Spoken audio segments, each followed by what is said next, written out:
Hello, everyone, and welcome back to another week of the GSMC Fantasy Sports Podcast, brought to you, as always, by the GSMC Sports Network. My name is Christopher Shepard. Thank you guys yet again for tuning in to today's show and today's week, because we have an entirely new week of shows ahead for you guys. Should be exciting, but the show that will kick off the week for you guys today is full of fantasy football and also some college football win projections. We kind of want to get into that as well as the college football season draws ever closer, along with the NFL season. But first, we start off with the fantasy football do draft list. If you remember, we had a segment where we did our don't draft list. Today is our do draft list. And we go through some of the Big 12 teams, both still there and new, in our college football win projections and totals segments. We have an interesting slate of new and old, like I said. But before we get into any of those segments, I do want to remind you to like, follow, and subscribe to the show and the network as a whole. Also, I do receive a ton of tips and donations, so if you do feel so inclined, please consider leaving them at the link gsmc.cloud. This may get a bit different, as I will be transitioning to a live setting. And the link will come up for things on YouTube like Super Chat and Super Stickers and Super Thanks and things of that nature. But for now, gsmc.cloud is the link if you would like to leave anything, even questions, comments, or concerns about the show. Without further ado, let us jump right into our first segment of the day. And like I said, it is in the realm of fantasy football and our do draft list. Now, as fantasy football drafts draw ever nearer, you might be thinking about intriguing options that you might not have expected earlier in the year. Guys who you kind of got lost in the rapture of other guys and might have fallen to the wayside. But this is a list, the contingency plan, if you will, of guys who you might want to consider should your plan not go as expected. We're going to stay on this screen. I have a nice little graphic for you guys. So without further ado, let's jump right into what a potential fantasy football do draft list is. There are a ton of exciting options at all the positions now, as more and more parity at the top of the rankings of certain positions comes into play. And so I really am excited to present this list. And I did give you my top 5 list of guys, but I'm going to mention some other guys as well to kind of bolster the list and give you more than just 5 options, because there are more than one option at certain positions, and I want you to have a well-rounded balance of guys that you can consider. So without further ado, let's start with my top 5. Coming in at the number 5 spot is a young quarterback, just signed a big money extension, and the second leading touchdown passer last year in Jordan Love. I think that Jordan Love kind of came onto the scene a little bit, so a lot of people weren't really kind of paying attention to him early in the season because nobody really knew what he was. He was an uninterested commodity. Nobody was willing to take the risk. But as the season progressed and they saw more and more people probably learned about him, learned about his game, and learned about what he could potentially be in the future. And that's what this big contract extension he signed with the Packers was. And another interesting stat to know is that he was the top scoring QB in fantasy over the last 8 weeks of the season. And like I said, second most touchdown passes. So if you really think that Jordan Love can sustain the success he had last year for a Packers team really going to have a lot of pressure on it in a much more crowded NFC North than usual, then by all means, swing for the fences with Mr. Jordan Love. I don't think you can go wrong with him, especially because out of all these quarterbacks that are kind of in that middle tier, he's perhaps the one with the most potential to grow, as well as with his team. And that's really important. His team is young. He's young. This is only his second season fully playing for the Green Bay Packers, and so the sky's the limit for him. And I feel like he's slowly becoming the next franchise QB for the Green Bay Packers. So he's number 1 at the QB position in terms of do draft list. But he's also a nice little streaming option, if I do say so myself. Coming in at number 4 is a running back who is going to have a lot more carries in a Houston Texans system than people think. Because when you think about the Houston Texans, you think about that 3-headed monster, now 4-headed monster at receiver in Diggs, Tank Dell, Nico Collins, and Noah Brown. It's a very versatile wide receiver group. A lot of weapons at CJ Stroud's disposal. But you kind of do want a solid running back that you can rely upon so that every single element and aspect of your passing game is working, and Joe Mixon definitely brings that to the table. He's not necessarily a high-end guy who's immediately going to put up a lot of production, but I do kind of like him as that guy who just cements himself as a 15 to 18 point scorer. He's always going to be in that range, and I think in this team, if you want to vary things up, you're going to go to Mixon a lot. And it could also bolster the production of guys like Nico Collins, who's also going to be on this list. And guys like Stephon Diggs, who's looking to make a name for himself outside of Buffalo and Minnesota. And so, Joe Mixon is just a solid piece to have. I don't necessarily think he will be as highly coveted in certain leagues over others, because maybe a PPR league we'll get more excited about him. Maybe a Superflex league we'll get more excited about him. And at the end of the day, Joe Mixon is certainly a very versatile option at the running back position that a lot of people might have forgotten about. Coming in at number 3 is another QB. Just a serviceable, solid, decent QB. It's not going to be flashy, but it's going to put up the big numbers that you're going to need at the starting position, and that is Brock Purdy. I think that Brock Purdy is kind of one of those just because guys. You can plug him in immediately, and just because he has all these weapons, you feel like he is going to put up the numbers that you would like in fantasy. I don't think he's going to always do, too well. There are going to be some games where maybe he's not the big star and, his running backs get going. But at the end of the day, the level of talent at Brock Purdy's disposal is just too ridiculous for you not to consider him, because all of those guys are just helping Brock Purdy as a player and growing into the system, and he is now very comfortable within it. And so I feel like Brock Purdy is just a solidified player who you should consider at every step of the draft, even if, he might just be a backup to you. I think that Brock Purdy just can't go undrafted or undervalued, so picking him up would be wise, even if it is in a backup role. Coming in at number 2, like I said, he's going to be on this list, one of the top players that I love talking about, Nico Collins. I love this guy.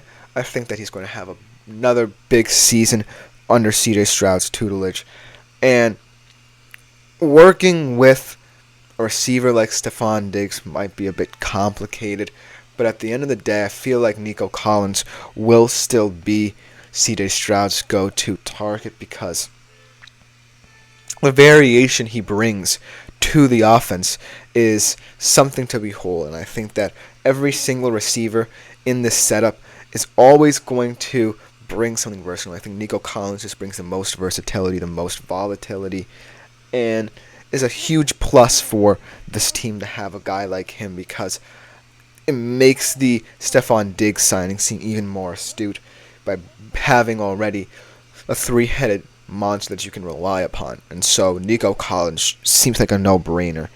He could regress because, it's a season where a lot more elements of the Texans' offense will be revealed. You add Joe Mixon, you add Stephon Diggs, so of course there's going to be a lot more variation, a lot more verbiage in this offense. And so maybe that's why his numbers will decline. But at the end of the day, I really think that a lot of people will highly value Nico Collins when it's all said and done. But he's not number 1 on my list. Number 1 is this guy. Why not Caleb Williams at the QB position? Why not a guy who has been so hyped up at the QB position as the number 1 overall pick in the 2024 NFL Draft? And here's why a lot of people should value Caleb Williams. Well, having not played a single snap of NFL football, he already has perhaps the best situation any rookie quarterback has ever had in the history of the NFL. And Keenan Allen, he has one of the most experienced wide receivers in the modern era. In DJ Moore, he has someone who's already grown into the system. And Romo Dunze, who's a young rookie who has practiced with him a lot as well. And so, when I think about Caleb Williams in this system, I think about the numbers that he'll be able to put up while still being a solid quarterback who's just learning and developing in the league. He doesn't necessarily have to be this superstar right away. I feel like if he just trusts his receivers, superstardom will come with it. And maybe not even superstardom, just being a solid starter that the Bears need in order for them to kind of break through to the postseason. And when I look at this list of draft players, and I look at the similarities between all these players, a lot of these quarterbacks are guys who just fit seamlessly into the system. I think that Jordan Love, they needed that infusion of youth in order for their young receivers to buy into the culture that the Packers want to implement. And so adding Jordan Love just was a very smart move for that group, and it's a young, hungry group. And I think about Brock Purdy, and well, it's just a no-brainer for some guy to just facilitate to all these weapons. And even though a lot of people call him a system QB, maybe he will finally drop that notion and really become a star in the league. And Caleb Williams just enters a setup that feels right for him and feels right for someone who has been so hyped up throughout the year as a draft pick. So I hope this draft list really teaches you about not undervaluing the guys who are in seemingly good situations but probably don't get the attention others do, because there's going to be a kind of a little drop-off after the Mahomes, Allens, and Hurts of the world, and then there'll be this whole mix of mid-tier players for your taking, and if you do take them, they might pay dividends. Well, that's about to do it for this segment. Coming up, we transition to the college football world, and we will be discussing Kansas State. Can they be one of the top challengers in the Big 12? We'll see right after the break. I feel like I'm losing my mind. Is everybody in the world blind? Please, Lord, give me a sign, a sign. I feel like I'm losing my mind. Is everybody in the world blind? Please, Lord, give me a sign, a sign. I wanna be the greatest. Everybody on the fake shit. I look around and feel like everybody is the fakest. I make this every day and I'm impatient, hoping one day I blow up from the basement. Statement, the top is so vacant. I don't hear shit that I think is amazing. Waiting for my day when I'm playing sold out shows for 1,000 faces. Hey, give me that crown, get in my way and to be put down. It ain't your place, all this my town. If I want that shit, then I'll get it right now. I'm losing it, the noose it fits. I'm losing shit, a stupid myth. You choose to live or choose to dip. You choose to fight or lose your grip and lose a gift. I feel like I'm losing my mind. Is everybody in the world blind? Please, Lord, give me a sign, a sign. I feel like I'm losing my mind. Is everybody in the world blind? Hello, everybody, and welcome back to the GSMC Fantasy Sports Podcast, brought to you as always by the GSMC Sports Network. Before we get into our second segment of today's show, in that transition to college football that I was talking about, I do want to remind you yet again that if you do feel so inclined, please consider leaving, for now, a tip or donation at the link gsmc.cloud. Let's get that graphic out of there. You can see it's a huge support to both me and my fellow podcasters and the network as a whole, but in the future, this could change, and ways of tipping and donating could become easier as I've transitioned to a live show. We can talk about that a bit later. But for now, smc.cloud is the way to go in that department. Without further ado, let's jump right into our second segment of today's show. And we're going to be talking about win projections in college football. A lot of people really like this topic because they're always kind of getting into the season, getting hyped, and anticipation is building surrounding all their favorite teams. They just want to know, what do other people think about all these teams? Well, as someone who has loved college football, has loved this era of college football as it's transitioning to potentially bigger and better things, even though there is a little bit of money involved in that situation. But let's just look at all these wonderful teams who have wonderful talent. Let's start in the Big 12, shall we? The Big 12 is one of my favorite divisions. Maybe not anymore because my favorite team, Texas, has moved to the SEC, but it's still one of the most talented, even conferences in all of college football. And when you include all these teams coming in through conference realignment, it really is going to be a must-see conference. Let's start off with a team that has a primo chance to really win it all. And this team has already been through the Big 12 gauntlet. It knows what it takes to get to the Big 12 championship and potentially win it. And that team, of course, is Kansas State. The Kansas State Wildcats have always been a team that by hook or by crook has found ways to compete in a conference where they really weren't seen as a team that was supposed to compete in the first place. They never really had the big recruits. They never really had the resources, the budget of a Texas or an Oklahoma. And so they really had to build through trust and cultural identity in their squad to really make a name for themselves. So kudos to Coach Chris Kleiman for building this program and making it a program to be reckoned with nationally and not just in the Big 12. Looking at this year, their over-under is 9.5, and expectations are through the roof for them. I'm going to say I'll take the over here, and here's why. Kansas State has lost a lot of production. They lost their QB, Will Howard, to Ohio State. But when I think about the culture of a team like a Kansas State and what it could potentially be now that this program is in new horizons and the Big 12 itself is in new horizons, this is the poster child of the Big 12. They aren't going to just play dead for these new teams. They're going to prove that, hey, you have to be here to really understand what the Big 12 means, and you have to play it at this level consistently. And they know that. And all these players coming into their program know that. They know that there's a chip on their shoulder because these are players who were probably disregarded by some of these programs coming in to the Big 12 now. They're probably disregarded by the Oregons. Well, that's a Big 10 team, but still that's an example. They're probably disregarded by some of the teams coming into this Big 12, like potentially Arizona maybe, or Utah, or even Colorado maybe. So these are players who understand what it takes.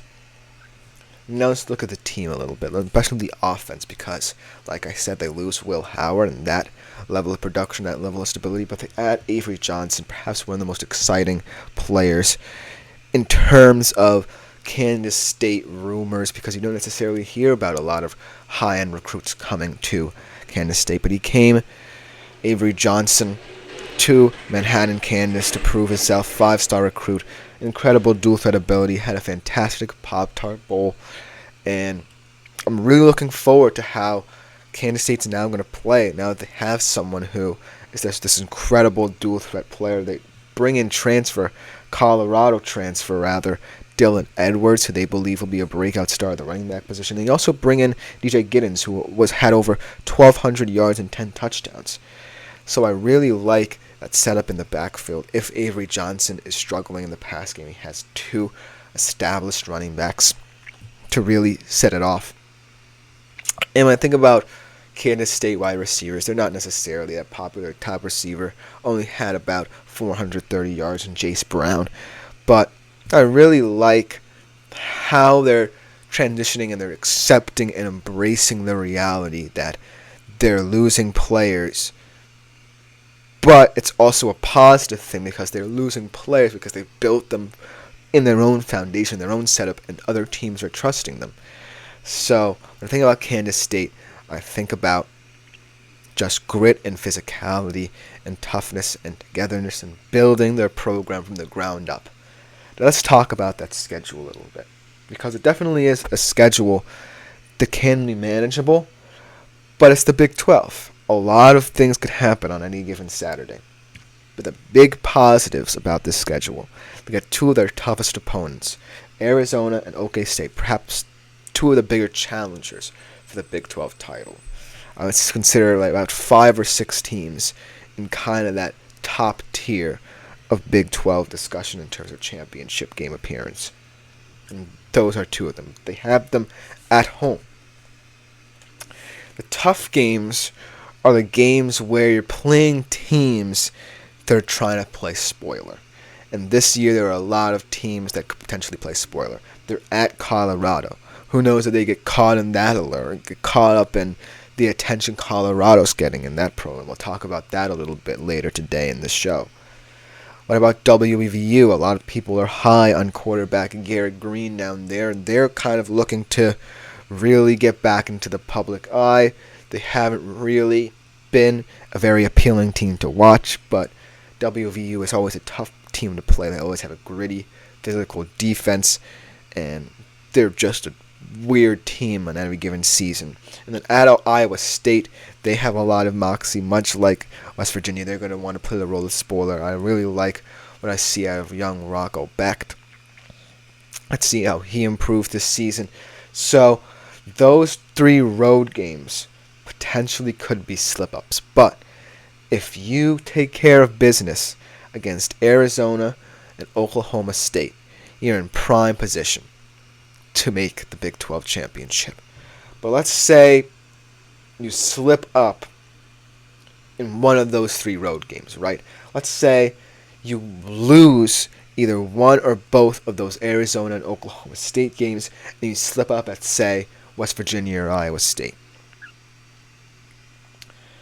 If you're being compared to, say, a 3-loss SEC team, like, say, Ole Miss, or LSU even, or Alabama, do you believe that Kansas State will have the national profile and enough top 25 or ranked wins to really be in that conversation for an at-large bid? Because a three-loss Big 12 champion is not going to happen.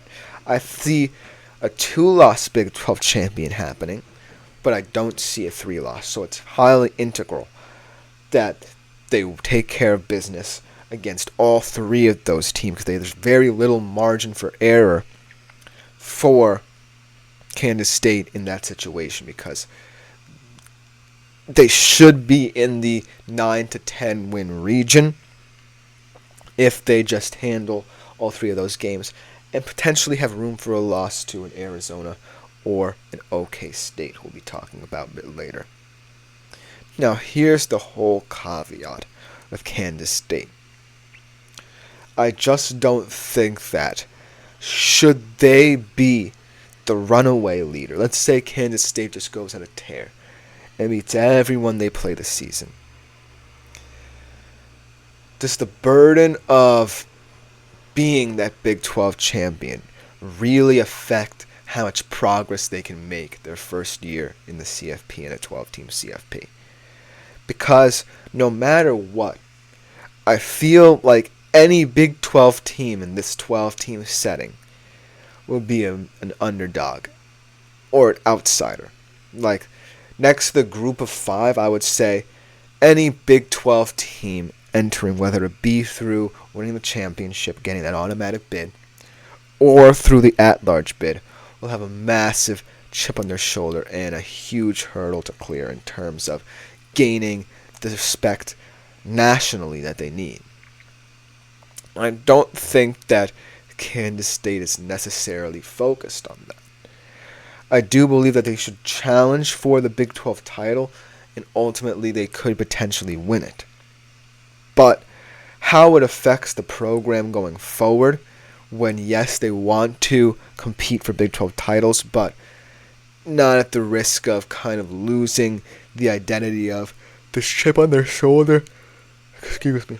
But at the end of the day, when I think about Kansas State, I don't necessarily think about a team that's necessarily concerned about going out and winning immediately. I feel like their ultimate goal is just always to win the Big 12 because they feel that's the most achievable. And I don't want them to consider, trying to win the CFP immediately. it will take a huge number of steps for them to be able to get to that point because they're not there yet. The Big 12 isn't there yet. Yes, they're trying to add a lot of teams to add intrigue to the league. But on the national stage, the bottom line is it's always going to be SEC favoritism. Still ACC maybe, but the Big 12 is always on that lower rung. For Kansas State to change that narrative, they need to prove that all of this talk about conference realignment is a moot point. Because if a team that has cemented itself as a Big 12 mainstay wins in the first year of this conference realignment, that will be a huge testament to their character and their will to win. Just get that done, and Kansas State will ultimately start earning more respect than it's ever gotten in its history. That's just about do it for this segment. Coming next, we have another mainstay from the Big 12 that we're talking about, and we mentioned in this segment already, Oklahoma State. How will they fare in the new look Big 12? We'll be right back to talk about them after the break. Looking for your daily fix of sports talk without having to pay for it? GSMC Sports Network is available on YouTube. Just search GSMC Sports Network. Get your fix of daily sports talk shows on YouTube, absolutely free. NFL, college football, NBA, MLB, MMA, UFC, fantasy football, and so much more. GSMC Sports Network has shows running all day long, with new sports shows starting every 2 hours. Just like on your favorite cable sports channel, except GSMC Sports Network is absolutely free. Hello everyone and welcome back to the GSMC Fantasy Sports Podcast, brought to you as always by the GSMC Sports Network. I hope you guys have enjoyed those first two segments. This third segment, is another segment kind of along the line of the second, where we look at a Big 12 mainstay before we get into some of those conference realignment darlings. This team, another team that actually did make the Big 12 championship last year, a little bit unexpectedly, led by one of the best running backs in the league. We talked about him a little bit on the show, in a very stout defensive effort, but ultimately they fell a bit short. But this year, in a wide open Big 12 without the Texas and Oklahomas of the world, can this team break through and prove they could have won it if Texas and Oklahoma weren't there? It's going to be a gauntlet. Let's talk about the win projections and the profile of Oklahoma State. This year I feel like Oklahoma State kind of will have a bit of a setback, and here's why. A lot more people will be more attuned to what Ollie Gordon II, their star running back, brings to the table. And I don't necessarily think they have the players and personnel on the offensive side of the ball to really offset what Ollie Gordon brings to the table if he doesn't turn out to have as good a season as people think he will. Because at the end of the day, Ollie Gordon really sets the tone offensively. And if something goes wrong, I don't believe the personnel that they have are equipped to handle it. If you look at Alan Bowman, he's a very experienced quarterback. He has had a lot of experience in the Big 12 especially, bounced around a lot of schools, ultimately ending up here at OK State. I don't think he's an elite level quarterback who can get them above and beyond the Big 12 championship. I think that he's a serviceable quarterback. I think that he can do quote-unquote just enough, but I think he's too inconsistent to consider a player who can carry the load should things go awry. Now, when I look at their over-under in terms of wins, they're at 8 right now, and it's a highly respectable number for a team that has a lot of expectations. I'm going to say they hit the over here. At minus 120, it's not too bad a bet. You're not going to lose too much money if you don't place so much emphasis on them. But they definitely do have a weird feel to their schedule where there's an uncertainty surrounding how they'll look right out of the gate. And I don't think their non-conference schedule will be enough to really carry them through. They play SDSU, San Diego State, of course, and Tulsa. And those two teams really aren't teams that appeal should Oklahoma State fall into trouble come conference play. That's the huge thing. Now the conference is bigger, and now that there are more teams that are going to provide that parity that wasn't there before, Oklahoma State is going to have to make entirely sure they don't slip up anywhere along the road. But here is where the conference schedule could be appealing for them. They get Utah at home. That's a huge, huge boon to them. Because Utah, when I think about them, they're a huge team built around their intensity in the crowd. When I think about all the games they played in the Pac-12, where they had their backs against the wall, they were all home games. They were really special, and they were bolstered by the crowd. They were bolstered by this never say die spirit. And Oklahoma State now will be getting that as they welcome Utah to their house. It's a huge game. But then, like I said, they play Kansas State on the road. And those are two teams that know each other very, very well. And this rivalry has kind of been a little lopsided. Oklahoma State in recent years has kind of dominated, but Kansas State has now gotten their comeuppance a little bit, gotten their revenge. And so this game is going to be a marquee matchup. This might be the marquee matchup in the Big 12. Two teams, two stalwarts in the Big 12, just trying to cement their status as a team that says, hey, one of us has got to prove that we're not giving up against these conference realignment guys. We're not giving up into the teams that haven't gone through the Big 12 con before. And so whoever wins that game will have to love their chances of challenging for the Big 12 championship at the very least. But like I said, all these tough conference games against teams that aren't profiled to be ranked or in the top 25, but you still have to go through. They go to Baylor. They go to Houston, I believe, and then they're at Colorado as well. So all these road games against teams looking to take you down a peg. You've played them before, so you have that experience over teams like Arizona and Utah. But at the end of the day, they're going to want to give you their best shot. Baylor, they're a team in transition. They had high heights before, but under David Aranda, they just haven't really found that footing. But they're still a team to be wary of. And same goes to all those teams like UGA, Cincinnati. UCF, sorry. I got mixed up there, my initials. UCF, Cincinnati, Houston. They're all going to be tough teams to beat. If you think about Texas last year, they had some close calls. So even the best had to compete in that gauntlet and potentially could have lost in certain situations. So it's not going to be cool runnings for Oklahoma State. But when I think about the moxie that Oklahoma State presents, I just feel like there's a certain toughness and physicality that Oklahoma State can bring should Ollie Gordon be the kind of focal point for them. And so, Ollie Gordon, I don't necessarily think he'll have over 1,700 yards again, but maybe he doesn't have to really cement his status as a player who is going to lead Oklahoma State and ultimately be one of the faces of college football. At the end of the day, superstardom isn't necessarily a tag that players feel like they have to carry. But it's certainly a tag that Ollie Gordon doesn't want to shed. If he has to lead this team, so be it. But he can lead it in many different ways, and I think that if Oklahoma State realizes that, they can really utilize him as a versatile weapon in the system.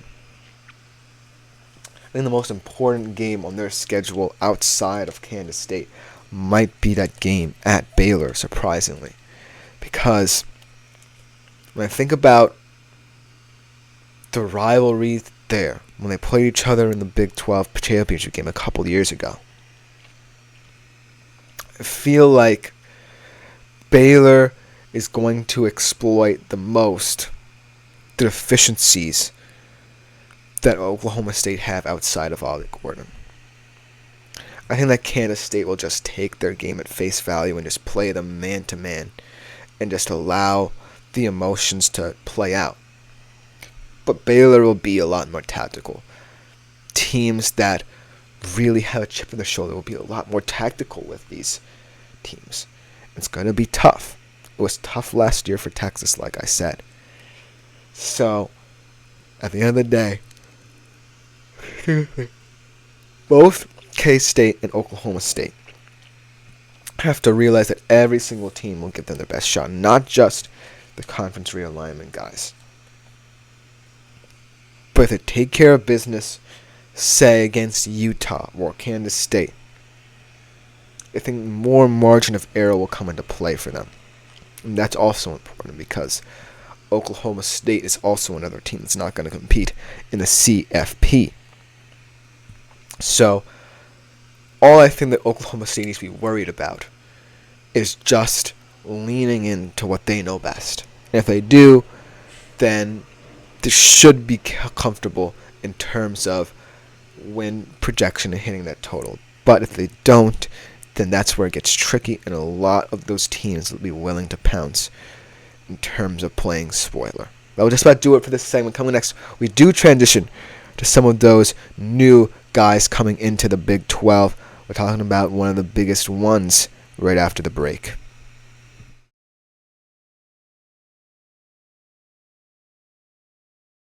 For the best and latest podcasts available anywhere, go to the podcast app on your cell phone and type in GSMC to access free content-rich podcasts on health and wellness, book reviews, sports, entertainment, relationships, social media, movies, technology, finance, and even weird news. Subscribe and download the GSMC Podcast Network's family of shows, available everywhere. Hello everyone and welcome back to the GSMC Fantasy Sports Podcast, brought to you as always by the GSMC Sports Network. Hope you guys are enjoying this show. We are the home stretch of the show, the first show of the week. Hope you guys are enjoying it. And like I said, we are going from some Big 12 mainstays to some new kids on the block. And this guy, he is going to create a lot of havoc. This program is going to be on the national radar 24/7, 365, no matter what, just because of the names that are there. And even though a lot of people don't want to confront the name brand, it's something that you can't necessarily run away from. It's a huge part, actually, of what this Colorado culture is about. Because without, Deion Sanders, this program wouldn't necessarily be as prevalent right now. It'd still be in the doldrums. It still would not have that reinvigoration that Deion Sanders brings to this program. And so without further ado, let's just jump right into the win projections and profile of this Colorado team. Now, when I think about Colorado as a national program, I still think about them as more of a cultural kind of program too. Because as much as Coach Prime did kind of build this energy, this reinvigoration around it, it's still kind of being questioned. Because at the end of the day, if you're rebuilding or retooling a program, whatever you want to call it, you really have to pay attention to every single aspect. You have to pay attention to recruiting, the transfer portal, what NIL deals will affect certain players, and such things of that nature. And Coach Prime, as a factor into all of this, lend itself to the question, is Colorado, really headed in the right direction?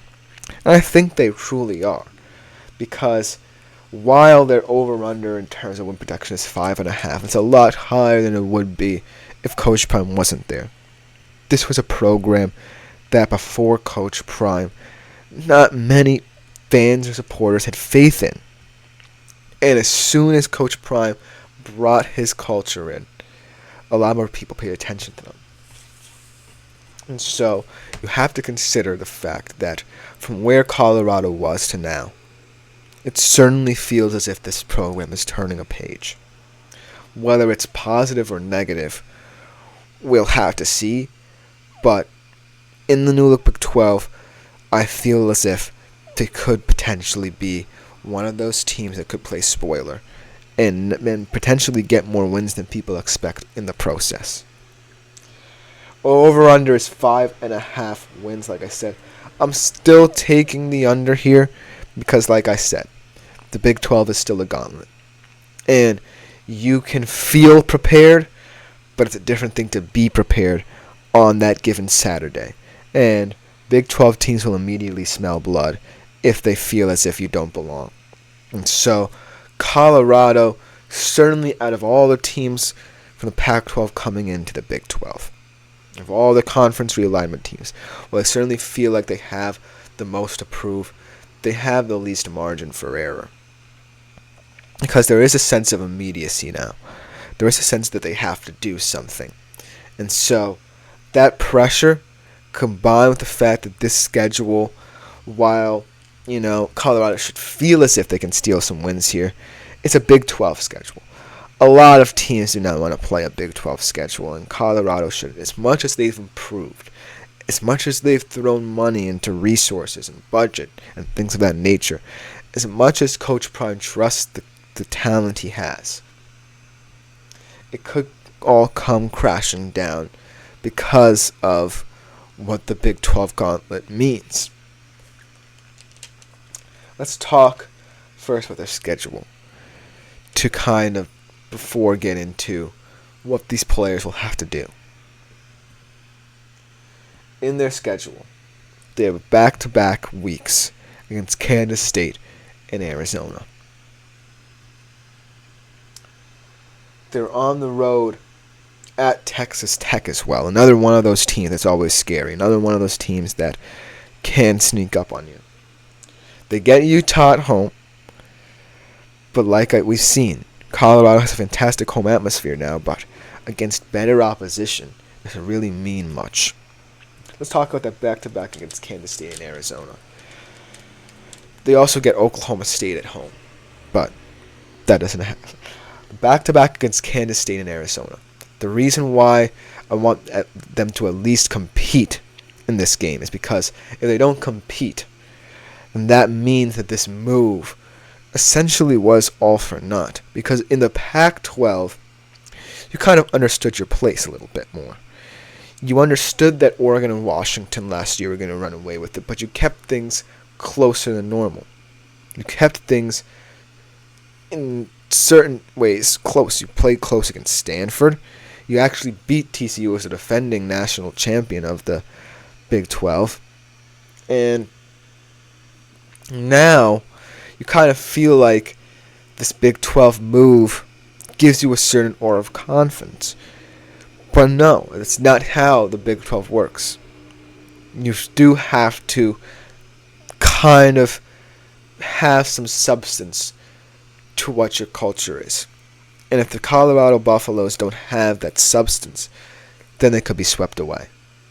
And so keeping those games close and understanding that Kansas State and Arizona are going to want to lay waste to everyone in their path, be on, this collision course for the CFP, whether it be through an at-large or automatic bid. Colorado just can't be a traffic cone standing in their way. They can just get knocked down. They have to prove that they're willing to compete. And that's the difference between them and a lot of Big 12 teams. I think about Arizona. Yes, they're kind of a flashy team, and that Noah Fafita and Tyrone McMillan are these two very flashy players, but they play within their system. And Brent Brennan coming into Arizona, we'll talk about them a little bit. I do feel as if he can build a sense of humility within Arizona. And Utah is already probably the poster boy for humility in college football. They just believed in their identity, they believe in their culture in order to beat the best in the Pac-12, and they're taking that to the Big 12 and they want to send Cam Rising off with a proper farewell. But Colorado is a team with a lot of these cultural questions. A lot of these questions stemming from what Coach Prime brings. And this team ultimately has to decide whether it's positive or negative. And at the end of the day, they also don't necessarily have the talent. Yes, even though they've done their work in the transfer portal, they don't have the talent to really say that they can compete as much as they think they can. I think that Shedeur will have a fantastic season, and he should be a top pick by everyone in the NFL draft. But at the end of the day, do you believe that Shedeur Sanders is really going to focus as much on winning or just being a good quarterback? There's a difference. Because being a good quarterback is nice. But if you want to be competitive, you just have to have that certain moxie about you. And I haven't necessarily seen as much of it as I would like out of Shedeur Sanders. There certainly isn't a sense that he's ready to take a mature step in his career by declining to go to this year's NFL draft and waiting and understand that he has to develop. But this year can't just be, a year where he just plays and goes through the motions. This is a year where he has to prove that Colorado can compete. And then in terms of the receiver core, he certainly has a lot of pieces there to help him. They bring in Vanderbilt transfer Will Shepard. They already had Hunter. They have Jimmy Horn as well as a very versatile, very good route runner, very good at the point of attack in terms of his offensive production. So they certainly have the pieces. They have a revamped offensive line. But you can't take all of that for granted, Shedeur Sanders, because last year definitely felt like a year where he certainly had to earn every single yard that he gained and every single touchdown that he threw. And this year he can't necessarily, lose sight of that, because that's basically what the Big 12's mantra is. You earn everything that comes your way. And so all of these teams, now that Colorado is in their conference, don't want to be disrespected yet again. They want to play it spoiler. They want to absolutely destroy Colorado. So,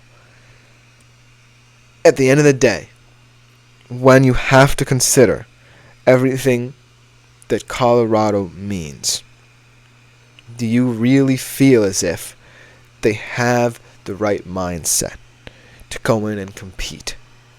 Because I think about, Kansas State, Oklahoma, a team we're going to talk about next, Arizona, and Utah, and teams of that nature. They have all had their quote-unquote chip on their shoulder moments. Not one of those teams has ever truly, complained about cultural problems and tried to diagnose it with hype. They've just, by hook or by crook, built their program through players who wanted to belong to a team. They wanted to belong to an identity that wasn't necessarily based on hype. I'm not saying that Coach Prime is all bad for Colorado. I'm just saying that this year he has to prove it. I'm just saying that this year is going to be a lot more difficult and different than what they faced in the Pac-12, because this season can't just be about sending off Shedeur into the sunset as an NFL prospect and sending off Travis as well and just, trying to recycle. This is a year about progress. If no progress is made, then what kind of commodity are Colorado? That's what you're kind of trying to decipher in terms of how they're going to win and how they're going to look in this new look Big 12, and if they can compete. If those questions are answered, then Colorado, I believe, have a chance to have some untapped potential to them. Let's just about do it for this segment. To close out today's show, we go to one of the more better, Big 12 newcomers in Arizona to close out our show. It should be a fascinating segment. You don't want to miss it.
Hello everyone and welcome to today's last segment of the GSMC Fantasy Sports Podcast. We are going to continue with our win projections for this season, especially in the Big 12, as we talk about all these different teams. We're going to talk about, like I said before, Arizona in this segment, because I believe that of all the Big 12 newcomers, the excitement and hype surrounding Arizona certainly feels a lot more meaningful. I get that Utah is a fantastic story. We talked about the hype around Colorado, but Arizona certainly feels like it's hype for the right reasons. They obviously did lose their head coach in Jed Fish. They bring in Brent Brennan from San Jose State, so that's a huge gamble there. But I still feel like, in terms of identity, the fact that Arizona isn't, resting on its laurels and trying to maintain their status as a top 25 team, while also, trying to maintain a lower profile than some of these teams coming into the Big 12, really speaks to the level of maturity that this team is building. Nova Fida, they have a young, kind of excitable quarterback they feel they can build around, and in Tyrone McMillan, they have one of the best wide receivers in the college game. And so when I think about Arizona and the profile that they present, and look at their over-unders, they're at 8 wins. I feel that's a little bit disrespectful to them. This is a team that could definitely challenge for the Big 12 title and ultimately win it. Because in the Big 12, right, you certainly have players that can break out. We saw with Ollie Gordon last year. We saw with a lot of Texas players. Take your pick of them.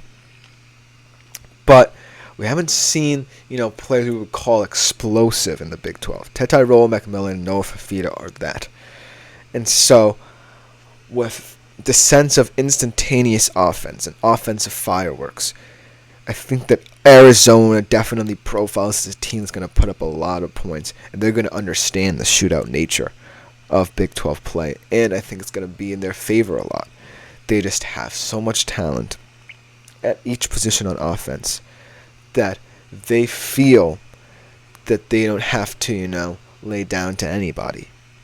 They now feel as if they're the aggressors, and hopefully Brent Brennan understands and accepts that philosophy as well, because if he doesn't, then that whole cultural build-up that they had under Jed Fish in that one season kind of shifts to a sense of unease, whether or not they really fit into the Big 12, and I don't want that to happen.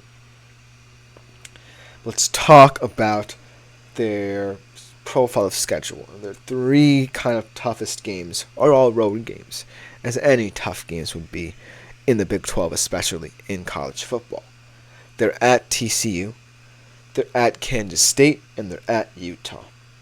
So, all of those teams, maybe not to an extent TCU, because I don't think they'll be competing this year. They're kind of in a retooling phase. But especially Kansas State and Utah. those are the teams that Arizona really have to prove that they're up against. And it's nice that one of them is a Big 12 stalwart and one of them came into this conference with them. Let's talk about the Kansas State game, because Kansas State certainly also has that excitement as well. They have their own young QB who they're excited about, the redshirt freshman Avery Johnson. They have, guys who aren't quote-unquote superstars but have played at a solid level for many years for this Kansas State team. And when I look at Arizona, they certainly feel as if, while I'm very excited about their offense, that there's a lot of caveats to it. What if Noah Fafita was just a flash-in-the-pan thing? What if he can't sustain it for a whole season? What if Tyrone McMillan is, just a fluke as well? What if he's not comfortable in a Big 12 setting? And Kansas State is going to be the team to exploit that in them. If any team smells blood, it's Kansas State. They feel like this is theirs for the taking. They feel like all these newcomers are really stealing their shine and luster. And so they want to recapture what they had as the kind of the chip on their shoulder underdogs any given week that can just beat you at any given time. Then let's talk about the Utah game. The Utah game is a bit different because Arizona is very familiar with them. But they haven't, really played them in the kind of Cam Rising era. They haven't really understood what it means to play Cam Rising last year. Neither did Noah Fafita, because Cam Rising just brings this aura of invincibility to Utah, and he uplifts everyone on that team just by, his presence alone. Even last year, he kind of uplifted this Utah team to higher heights than they were expected of them. And so that game is very important because while Arizona is very familiar with Utah, they're not familiar with this version of Utah, and they're not familiar, of course, with the hype surrounding them. So those two games are very important. Now let's talk about the players that have to do it and the system that they're going to be in. You have Noah Fafita. You have Tyrone McMillan. But outside of them, who are you entrusting in your squad to really cement themselves as that player who is going to take that next step? You have running backs in Quali Conley and Jacoby Crosby-Merritt, who are two guys who transferred in, and they're very solid. But at the end of the day, you need to find that level of balance in your offensive system so that Noah Fafita doesn't feel like he has to be the guy, and this offense, as a result, stagnates. And so Arizona, the thing with them will always be, can they refuse to give in? Can they just play Arizona football to the best of their abilities and just go out there and be a team that offers, just offers this level of competition that hasn't been seen in the Big 12 before? Because, like I said, look at Colorado and Utah. They're all hype. Arizona State brings hype and the X factor that Noah Fafita and Tyrone McMillan bring to the table. And when I'm considering the overall outlook of the Big 12, when all of these teams, new and old, have to play each other, I'm thinking about the playing styles for the newer teams who are kind of unfamiliar with the Big 12 that will most likely be able to offset anything that these older teams do. Because when I think about what it will take to cement yourself as the team to beat in the Big 12, you certainly need that kind of connectivity between certain players on your offense to really stand out. And Fafita and McMillan bring that in spades. When I think about Utah and Colorado, I think a lot more weight is being placed on their backs because of the high-end hype that they're receiving. If Arizona had been a top 25 program for quite some time, and they had the experience, I think that all three of these teams would immediately been eaten alive. But now that Utah wants this redemption arc, Colorado wants this redemption arc, and all these teams like Kansas State and Oklahoma State who have been here before, have gone through the gauntlet, want to play spoiler, I think Arizona kind of fits into that profile nicely. They also want to play spoiler. They were like, hey, we want to now be a nationally relevant program in college football, and we want our names to be in the mix for, high-end profiles. We want to garner all the attention. We want to win Big 12 championships. We want to be this team. And that was what it will take. If Arizona ultimately decides they want to play the role of spoiler here, that's what they can be. They don't have to immediately dominate every single category, because if they do, that will just make all these old heads really even more uncomfortable and want them to take Arizona down a peg. But Arizona enters this league kind of as like an outsider.